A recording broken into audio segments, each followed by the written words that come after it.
माझा photo clear यायला लागला तुम्ही मध्ये बाईट बघा ना यात किती क्लिअर यायला.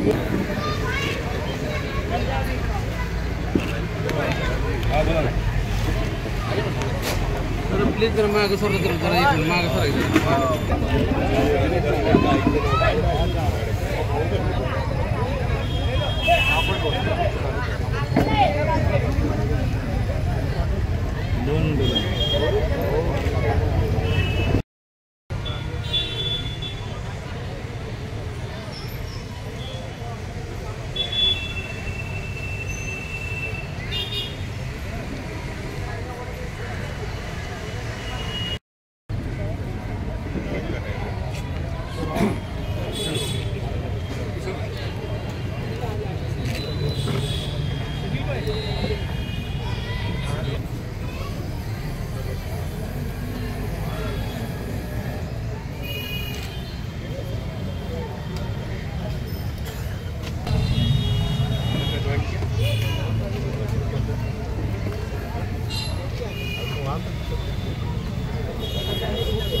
अब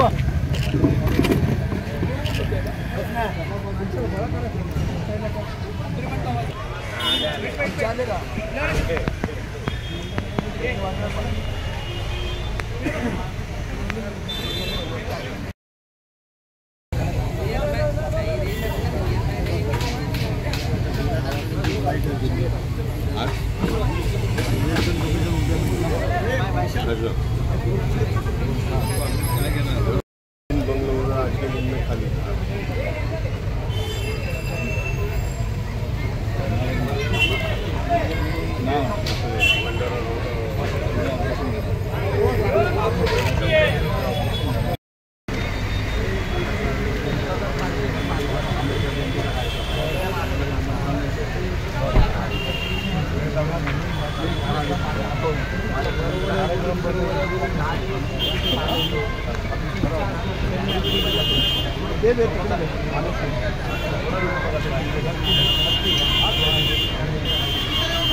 हो हो जेव्हा येतो सर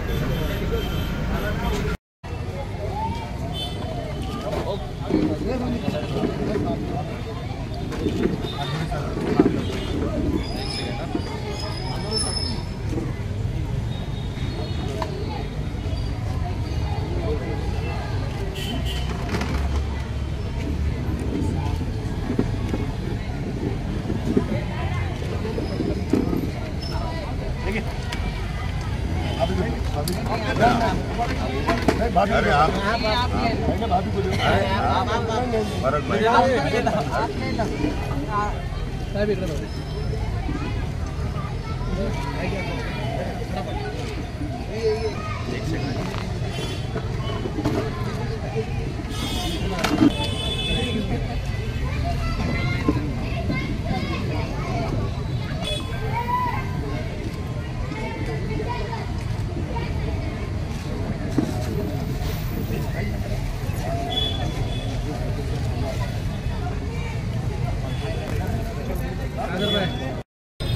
चंद्रकांतजी आंडोरे राज्यसभेचे सदस्य, काँग्रेसचे वरिष्ठ नेते, माजी महापौर मुबारक खान साहेब, राष्ट्रवादीचे नेते, याची सर्व मंडळी आणि खास करून रमजानसारख्या या पवित्र महिन्यामध्ये आपले मुस्लिम बांधव हे त्यांचा फार मोठा उपवासाचा आपण उपवास म्हणतो रोजा म्हणतो आणि पवित्र महिना आहे.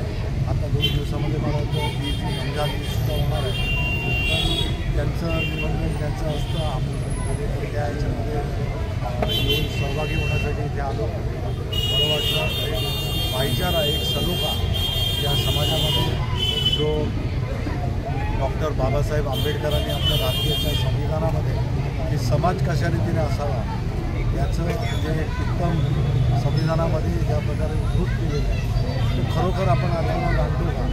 तर शिवसेना पक्ष म्हणजे शिवसेना उद्धव बाळासाहेब ठाकरे पक्ष आणि शिवसेना प्रमुख स्वतः बाळासाहेब ठाकरे शिवसेनेचे पक्षप्रमुख उद्धव यांचं मुळामध्ये हिंदुत्व आपण म्हणतो ते हिंदुत्व म्हणतेच राष्ट्रीयत्व. ह्या राष्ट्रीयत्वामध्ये सर्व धर्म समभाव खऱ्या अर्थानं आपण पाळावा.